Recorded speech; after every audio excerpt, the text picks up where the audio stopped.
Varicose వ్యాధితో బాధపడుతున్నారంట. తక్కువ ఖర్చుతో ట్రీట్మెంట్ కావాలి అనుకుంటే ఎవిస్ హాస్పిటల్ని సంప్రదించండి. నమస్తే రమగారు. నమస్తే జయ. రమగారు, 40+ క్రాస్ అయిన వాళ్ళు ఖచ్చితంగా ఈ నియమాలు పాటించటం మంచిది అనుకునే మీ పాయింట్స్ ఏమైనా ఉంటే చెప్పండి. తిండి తగ్గించుకోవాలి, జంక్ ఫుడ్ మానేయాలి, లేట్ నైట్ పార్టీస్ అవి తగ్గించుకోవాలి, early to bed early to rise ఇది పెట్టుకోవాలి. ఓకే. ఆరోగ్యాన్ని కాపాడుకోవాలి, ఒంటరిగా ఉండటానికి అలవాటు పడాలి, పిల్లల నుంచి సెపరేషన్కి ప్రాక్టీస్కి వెళ్ళాలి. ఇన్ని ఉన్నాయి రమగారు. చాలా ఉన్నాయి. ఇంకా ఒకవేళ మీరు ఏదైనా కెరీర్లో ఉంటే నేను ఓల్డ్ అయ్యాను లాంటి భావాల్లోకి వెళ్ళకూడదు. ఓకే, అయితే ఓకే. ఓల్డ్ ఫీలింగ్స్లోకి వెళ్ళొద్దు. ఇవి ఓల్డ్ అవ్వటము, పెద్దవాళ్ళు అవ్వటము, 40 వచ్చేసరికి 40వ పడిలోకి వెళ్ళి వచ్చేసరికి కొంత జాగ్రత్త పాటిస్తే మీ పని చేసే క్షమత పెరుగుతుంది, మనం ఎక్కువ పని చేయగలుగుతాం. అంతేగా. ఇప్పుడు కెరీర్లు ఉద్యోగాలు వచ్చినాయి కదా జయ. కెరీర్లు, ఉద్యోగము, వ్యాపారము ఒకవేళ ఉంటే, మోడలింగ్ లాంటి దాంట్లో ఉన్న వాళ్ళు కూడా యాక్టివ్గానే ఉంటున్నారు చాలామంది. 40లో వచ్చినా కూడా మన వాళ్ళు ఇండియాలో కూడా ఈ కాపాడుకుంటే మరింత ఎక్కువ పని చేయగలుగుతాం మనం. ఇప్పుడు అవి లేవు, ఆ వ్యవహారం లేదు. ఏదో చిన్న ఉద్యోగం చేసుకుంటూ ఇంటిపటి నుండి పిల్ల మేకని చూస్తాం మనం. మనకు 40 వచ్చేసరికల్లా మన పిల్లలు మన నుంచి సెపరేట్ అవుతారు. నేను ఒంటరిగా ఉన్నాను అనే భావాల్లోకి వెళ్ళకూడదు. ఎంగేజ్ అవ్వాలి. మనకు ఏదైనా ఒక సొంత వ్యాపకం ఉంచుకోవాలి. సొంత డబ్బు, సొంత సంపాదన, సొంత సేవింగ్స్. నేను ఆడవాళ్ళని చెడగొడుతున్నానని భావించకండి, అలాంటి కామెంట్లు పెట్టకండి దయచేసి. దీన్ని ఇండిపెండెంట్గా ఉంటేనే ఈ కాలంలో కుదురుతుంది. వీటితో పాటు మీకు ఏదైనా సొంత వ్యాపకం క్రియేటివ్గా ఉంటే కనుక, ఏదైనా క్రియేటివిటీ ఉంటే దాన్ని ఎన్హాన్స్ చేసుకునేందుకు ఏదైనా ట్రై చేయటం, ముందు హ్యాపీగా ఉండటం, ఇది చాలా అవసరం. ఇప్పుడు ఎక్కడైనా ఇదివరకు 40s క్రాస్ అయితే పెద్దవాళ్ళు అనేవాళ్ళు, ఇప్పుడు 40 క్రాస్ అయితే పెద్దేం కాదమ్మా. ఇప్పుడు ఎప్పుడు అంటారు రమగారు? ఇప్పుడు 50 దాటి 60 దాటితే, ఇప్పుడు నేను పెద్ద అంటే నువ్వు ఒప్పుకుంటావా? కాదు, అంటే 60 దాటాలి. 60 దాటాలిగా. ఏమో అప్పుడు సంగతి నాకు తెలియదు, ఇప్పుడైతే కాదు రమగారు. ఇప్పుడు నేను ఓల్డ్ కాదు. నేను ఓల్డ్ కాదని ఎంతమంది ఒప్పుకుంటారు? నాతో పాటు ఎంతమంది ఏకీభవిస్తారో చూడండి. నా వరకు నేను ఇప్పుడు ఒక ఏడాది 2 ఏళ్ళుగా నేను ఎక్సర్సైజ్ విగరస్గా ఎక్కువగా చేయటం, బాగా నడిచేయటం అవి తగ్గించుకున్నాను. ఏవో హెల్త్ ఇష్యూస్ రకరకాలు ఉన్నాయనుకో, కానీ నేను ఎంతమంది వచ్చినా వంట చేసేయగలను, ఎక్కడికైనా వెళ్తే 4 అడుగులు నడవగలను. జంక్, సాధారణంగా జంకులు తిన్ను, అన్నీ కూడా తెలిసిందే. అవునండి, తక్కువ తింటాను. రాత్రిపూట ఫుడ్ తక్కువ, పూర్తిగా తక్కువ.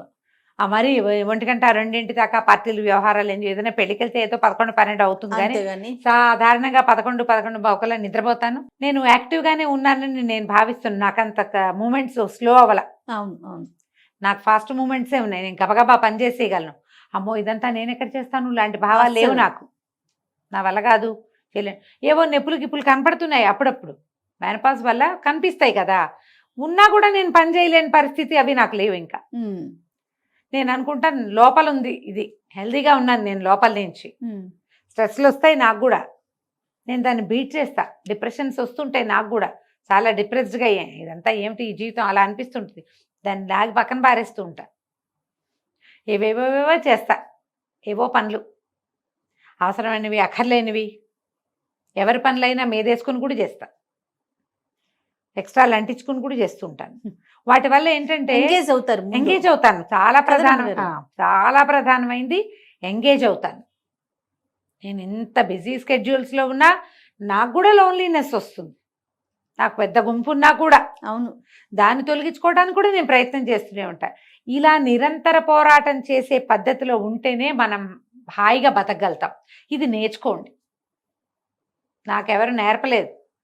అలాగే ఇంకా లేకపోతే నేను కూరుకుపోతున్నానని తెలుస్తోంది.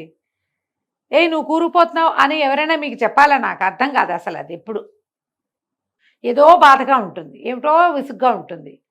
నేను ఇందులోకి వెళ్ళిపోతున్నాను. నేను ఒక సినిక్గా మారిపోతున్నాను. అందరినీ విమర్శించటము, ఎవరి పట్ల సాటిస్ఫాక్షన్ లేకపోవటం, జీవితం పట్ల సాటిస్ఫాక్షన్ లేకపోవటం, మన పట్ల మనకి సాటిస్ఫాక్షన్ లేకపోవటం, సెల్ఫ్ ఎస్టీమ్ కోల్పోవటం, మనని మనం శభాష్ అనుకోకపోవటం, ఇవన్నీ ట్రబుల్స్ 40 తర్వాత వస్తాయి. ఆ 40 దాకా మనం బిజీగా ఉంటాం ఎంతో కొంత. ఇక్కడి నుంచి మన లోన్లీనెస్, మనకి జనాలతో సెపరేషను, ఆ శరీరం కొంత సహకరించకపోవటము, కాస్త బ్యూటీ వ్యవహారాలు కొద్దిగా మేకప్ పెరిగి బ్యూటీ తగ్గడము ఇవన్నీ వస్తాయి. ఇవి వచ్చినప్పుడు మనం ఏం చేస్తామంటే మన మీద మనకి సాటిస్ఫాక్షన్ పోతుంది. అది పెంచుకోండి. ఓకే. ఎలా ఉన్నా సరే మనని మనం యాక్సెప్ట్ చేయకపోతే, మననే మనం యాక్సెప్ట్ చేయకపోతే ఎవడు చేస్తాడు మనని? వాళ్ళు ఎవరో ఎందుకు చేయాలి? ముందు మనం చేయాలిగా. కరెక్ట్. మనని మనం శభాష్ అనుకోవాలి. వెరీ గుడ్, నేను బాగా చేశాను అనిపించాలంటే నువ్వు బాగా చెయ్యాలి ముందు. అది ఏమైనా చెయ్యాలి. ఇది చేయకపోతే కష్టమేనమ్మా. చేయకపోతే మనం బయటపడలేము వీటిలలో నుంచి. ఎందుకంటే మనకి సమాజాలు చిన్నవి జయ. అవునండి. నేను ఎప్పుడు ఈ మాట చెప్తూ ఉంటే జయ లోపల ఎలా ఉంటుందంటే ఏదో నొప్పిగా ఉన్న ప్రాంతాల్లో మళ్ళీ కొడుతున్నట్టు ఉంటుంది. ఇక్కడ మోచేతి మీద దెబ్బ ఉంది, అక్కడ మళ్ళీ దెబ్బ తగిలితే ఎలా ఉంటుంది? అలా అనిపిస్తుంది నాకు ఈ మాట చెప్పటానికి. మనకి మన అమ్మా నాన్నలకి మనం ఒకళ్ళే ఇద్దరే పిల్లలుగా మనం కూడా ఉన్నాం. కొంతమంది నా ఏజ్ ఉన్న వాళ్ళు ఉన్నారుగా. మీకు కజిన్స్ తక్కువ, అందరికీ ఒక్కొక్కళ్ళు ఇద్దరిద్దరు. మధ్యలో ఈ కరోనా దౌర్భాగ్యం వచ్చి కొన్ని పోయినాయి టికెట్లు, జనం తక్కువ. ఫ్రెండ్ సర్కిల్ మెయింటెనెన్స్ అందరి వల్ల కాదు, ఫ్రెండ్స్ తోటి కూడా తూతూ మేమే అనుకుంటూ ఉంటారు. ఒకళ్ళనొకళ్ళు యాక్సెప్టెన్సీ పోయింది. ఎప్పుడైతే మనం పాండమిక్ చూసామో జయ, ఇతరులని భరించటం అనేదే పోయింది మన దగ్గర. ఇప్పుడు అలవాటు పడిపోయిందంట. ఇప్పుడు లోన్లీనెస్సే కాదు, అవతల వాళ్ళలో తప్పులు ఎంచడం మనం ఎక్కువగా చేస్తున్నాం. ఎంతసేపు తప్పులు ఎంచుతాం. అవును.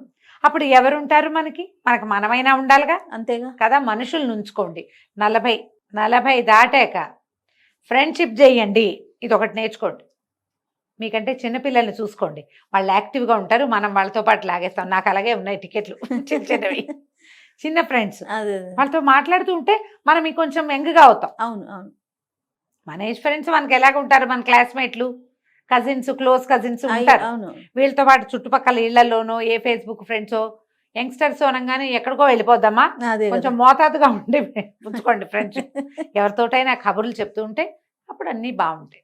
నేను ఎప్పుడో చూసాను గుడ్డి సినిమా. గుడ్డి తెలుసా నీకు? ఎవరికి తెలీదా? అందరు చూడండి, నా ఫేవరెట్ సినిమా. తెలుగేనండి కాదు, హిందీ సినిమా. జయబాదురి యాక్ట్ చేశారు అందులో. జయబాదురి అప్పటికి చాలా యంగ్, ఆవిడ మాకంటే చాలా సీనియర్ కదా, చిన్నపిల్ల. అందులో ఒక ప్రార్థనా గీతం ఉంటుంది. సబ్కో మన్కో శక్తి దేనా మన విజయ్ కరే దూసరో కే జైసే పెహలే ఖుద్కో జై కరే. ఇది ఆ పాట. అపని మన్కో శక్తి దేనా మన విజయ్ కరే, మన మనసు విజయం చేయాలి. ఈ పాట ఎంత బాగుంటుందో, నేను అసలు బాగా పాడలా, ఎంతో బాగుంటుంది. ఆ 2 వాక్యాలు నాకు చాలా చిన్నప్పటి నుంచి ఇష్టం. నాకు హిందీ వచ్చిన అర్థమయ్యే నాటికి చూసిన సినిమా అది. ఎవరినో జయ కాదు, ముందు నీకు జయకారం చేసుకో. నిన్ను నువ్వు శభాష్ అనుకునే లెవెల్లో నువ్వు ఉండు. అంతే. నువ్వు ఏడ్చినట్టుండి ఏదో ఒకటి చేసేసి శభాష్ అనుకోవద్దు. బాగా చేసి, బాగా ఉండి, మనిషిగా ఉండి, సరైన వ్యక్తిగా, మంచి తల్లిగా, మంచి సోదరిగా, మంచి భార్యగా, మంచి యజమానిగా, మంచి ఉద్యోగిగా ఉండడానికి ట్రై చెయ్యి.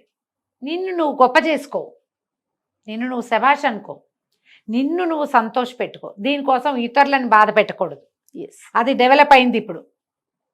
నువ్వు హ్యాపీ అవ్వాలంటే వాళ్ళు ఏదైనా అని నువ్వు హ్యాపీ కాదు, నువ్వు అచీవ్ చేసి హ్యాపీ ఫీల్ అవ్వు. గుడ్డి సినిమా వెతకండి అందరూ, ఈ పాట కోసం వెతకండి. అబ్బో భలేగా ఉంటుంది పాట, చాలా బాగుంటుంది. అసలు ఆ 2 వాక్యాలు చాలు, ఇంకేం వద్దు. మన పట్ల మనకి డిస్సాటిస్ఫాక్షన్ ఉంటే దాన్ని పోగొట్టుకోండి. స్ట్రెస్ రిలీవ్ అవ్వడానికి ఏదైనా చేయండి, ఎనీథింగ్. మిమ్మల్ని గోతుల్లో పడేసే వాటిలోకి వెళ్ళొద్దు. సెల్ఫ్ ఎస్టీమ్ని కోల్పోకుండా, నీ కుటుంబ మర్యాద, పరువు, పద్ధతి పోకుండా, చెడకుండా, వాటిని పాడు చేసుకోకుండా, మరి మీరు ఎక్కడికో దిక్కండా పైన మనకు అందని ఎత్తులు ఎక్కడానికి ట్రై చేయండి. డెఫినెట్గా. ఇది 40 తర్వాత ప్రతి వాళ్ళు అసలు మనం ఏమిటి, ఎలా ఉన్నాం ఏమిటి, మన సంగతి ఏమిటి, ఈ పీరియడ్స్ ఏమిటి, ఈ రకరకాల ప్రాబ్లమ్స్ ఏమిటి, ఈ హెల్త్ ఇష్యూస్ ఎందుకు వస్తున్నాయి, దానికోసం మనం ఎక్సర్సైజ్ చేయాలా, డాక్టర్ని చూడాలా, జిమ్కి వెళ్ళాలా, యోగా చేయాలా, ఏదైనా ప్రాణాయామం చేయాలా, ఏదైనా థెరపీ తీసుకోవాలా? ముందు మీరు ఆలోచించండి. మీకు చేత కాకపోతే మాలాంటి పెద్దక్కైనా ఎవరైనా కనుక్కోండి, తప్పకుండా రమ్మగారు. అప్పుడు ముందుకెళ్ళండి, బాగుంటుంది. ఖచ్చితంగా. నమస్తే అండి. నమస్తే జయ.